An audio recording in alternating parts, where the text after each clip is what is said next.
नमस्कार दोस्तों, sigma class में आपका स्वागत है। आज हम राजस्थान के एक श्रापित गांव कुलधरा का डरावना और रोचक इतिहास जानेंगे। मैं कुलधरा बोल रहा हूँ। एक समय पर मैं हंसता खिलखिलाता गांव हुआ करता था, जहाँ बच्चे खुशी से खेलते और सभी आराम से निवास करते थे। पर मुझे न जाने किसकी नजर लगी और मैं एक डरावना और भूतिया गांव बन गया। मेरी खुशी खत्म हो गई और रातों रात मुझे मेरे 5000 निवासी अकेला छोड़कर चले गए और मैं रूहानी ताकतों के बीच अकेला रह गया। आखिर कैसे एक ही रात में मैं आत्मा का घर बन गया। मुझे दिन में हजारों पर्यटक देखने आते हैं, लेकिन शाम होते ही मेरे दरवाजे सभी के लिए बंद हो जाते हैं और मुझे भूतों के साथ अकेला छोड़ दिया जाता है। जब भी आप सबसे डरावनी जगह की खोज करते हैं, तो मेरा नाम सबसे ऊपर आता है। मेरी रहस्यमयी कहानी को सुलझाने के कई प्रयास किए गए हैं। कुछ इतिहासकारों का कहना है कि मैं पालीवाल ब्राह्मणों का गांव हुआ करता था। मैं जैसलमेर से 20 किलोमीटर दूर स्थित हूँ। ये बात तब की है जब जैसलमेर के दीवान सालिम सिंह हुआ करते थे, जो गांव वालों से अधिक कर वसूल करता था।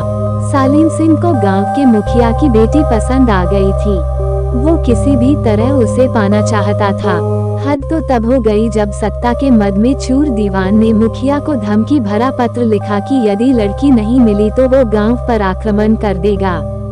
ये सुनकर पूरे गांव में हड़कंप मच गया। गांव के सभी लोगों ने निर्णय किया कि चाहे कुछ भी हो पर लड़की को दीवान के हवाले नहीं करेंगे।